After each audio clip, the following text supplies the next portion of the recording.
ሰላም ውድ ፉትቦል ማዕድ ተከታዮች እንዴት አላችሁ? ፉትቦል ማዕድ በአጫጭር እግር ኳሳዊ መረጃዎች ወደ እናንተ ተመልሶ መጥቷል። አብሮነታችሁ አይለየን።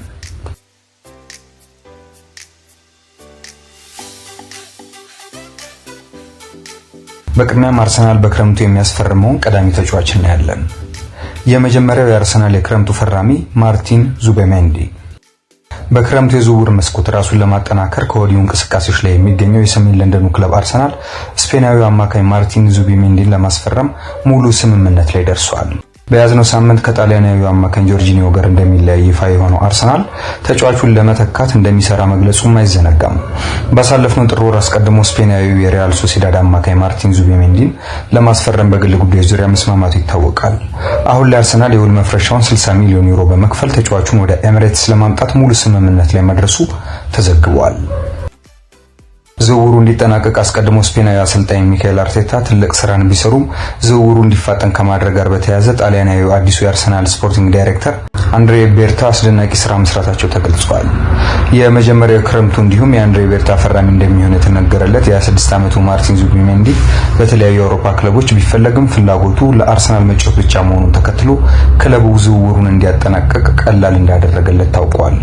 መድፈኞቹ ከዙቤሜንዲ በተጨማሪ በክረምቱ ተጨማሪ ዝውውሮችን እንደሚፈጽሙ የሚጠበቅ ሲሆን በተለይም የፊት መስመር አጥቂ ማስፈረም ቅድሚያ የሚሰጡት ጉዳይ መሆኑ ተዘግቧል። አርሰናል በቀጣይ የሌላኛው ጋናዊ አማካኝ ቶማስ ፓርቲን ለማራዘም እንደሚሰራም ነው የተገለጸው።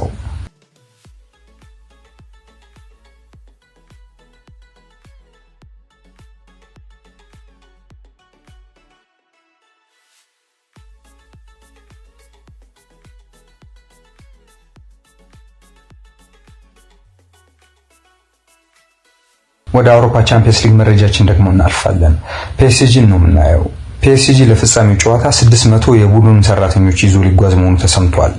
ፒኤስጂ በአሊያንዝ አሬና ስታዲየም ከኢንተር ሚላን ጋር ለሚያደርገው የአውሮፓ ቻምፒየንስ ሊግ የፍጻሜ ጨዋታው 600 የቡድን ሰራተኞች ይዞ ወደ ሙኒክ ሊጓዝ መሆኑ ተሰምቷል። የፒኤስጂ ፕሬዝዳንት ናስር አልካላፊ ለ600ዎቹ የክለቡ ሰራተኞች ወደ ቻምፒየንስ ሊግ ፍጻሜ እንዲሄዱ ነጻ ትኬቶችን እንዳዘጋጁላቸው ተገልጿል። በተጨማሪ ቡድኑ ከጨዋታው የሚገኘውን ገቢ ለሰራተኞችም እንደሚሰጥ ፕሬዝዳንቱ ማሳወቃቸው የተዘገበ ነው።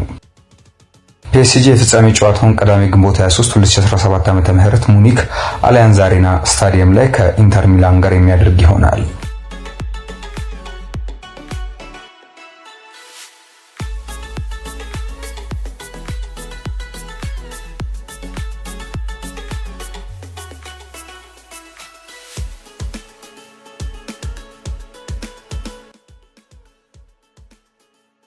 ወደ ጀርመን ቡንደስሊጋ እንሄዳለን። አሰልጣኝ ዣቢ አሎንሶ ነው የምናገኘው። አሰልጣኝ ዣቢ አሎንሶ በመጪው ሰኔ ወር ባየር ሊቨርኩሰንን እንደሚለቅ አሳውቋል። አሰልጣኙ በውድድር ዓመቱ ማብቂያ ሰኔ ወር ላይ ከባየር ሊቨርኩሰን ጋር እንደሚለያይ ነው በሰጠው መግለጫ ያረጋገጠው። ስሙ ከማድሪድ ጋር በተደጋጋሚ የሚነሳው ስፔናዊ አሰልጣኝ ዣቢ በቅርቡ ከማድሪድ ጋር እንደሚነጋገርና የክለቡን አሰልጣኝነት ከካርሎ አንቸሎቲ እንደሚረከብ ይጠበቃል።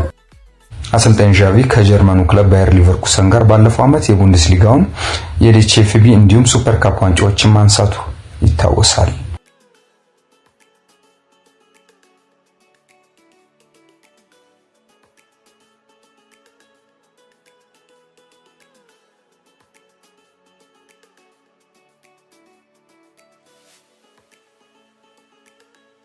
እዛው ቡንደስሊጋ ላይ እንቆያለን። ባየር ሙኒክ የመስመር አጥቂውን የሌሮይ ሳኔን የፋይናንስ ጥያቄ ለመቀበል ዝግጁ መሆኑን አሳውቋል።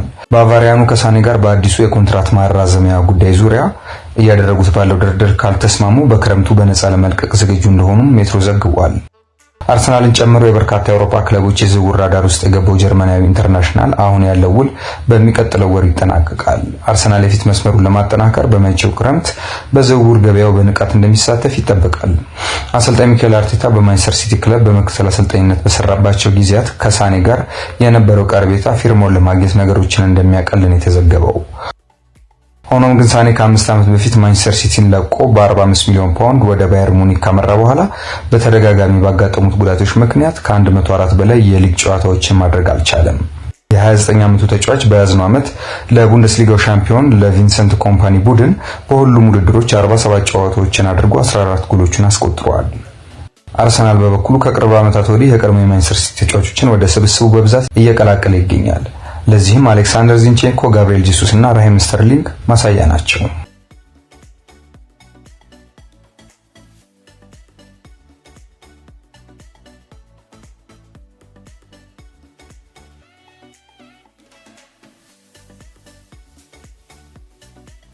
በመጨረሻም ሊቨርፑልን እናገኛለን።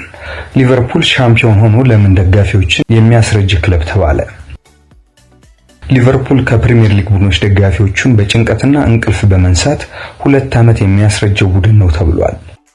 ምንም እንኳን በዚህ ዓመት ያኛ የሊግ ክብሩን ያነሳው ሊቨርፑል ስኬታማው የሊግ ቡድን ቢሆንም ለዚህ እንደ ምክንያት የተጠቀሰው ሊቨርፑል በአመቱ 12 ጨዋታዎችን በምሽት መርሃ ግብር አካሂዷል። ይህ ማለትም 1080 ደቂቃዎች ሲሆኑ በስካሁኑ ባሉ ጨዋታዎች ደግሞ 271 የባከኑ ደቂቃዎችን ደጋፊዎቹ ተመልክተዋል። በዚህም የተነሳ የሊቨርፑል ደጋፊዎች የእንቅልፍ ጊዜያቸው ተዛብቷል ብሏል ጥናቱ። የሊቨርፑል ደጋፊ ሆኖ በሁሉም የሜዳ ውጪ ጨዋታዎች ተመልካች ከሆነ ደግሞ 119 ሰዓታት በላይ ይጓዛል ተብሏል። በእነዚህ ምክንያቶች የሊቨርፑል ደጋፊዎች የእንቅልፍ ሰዓታቸው ተዛብቷል።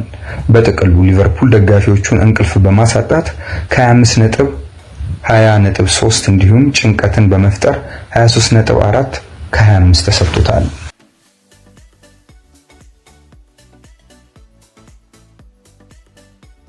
ውድ የፉትቦል ማዕድ ተመልካቾች፣ ፉትቦል ማዕድ እንዲህ ባሉ አጫጭር እግር ኳሳዊ መረጃዎች ወደ እናንተ መድረሱን አጠናክሮ ይቀጥላል። አብሮነታችሁ ያለኝ ላይክ፣ ኮሜንት እና ሼር አድርጉ።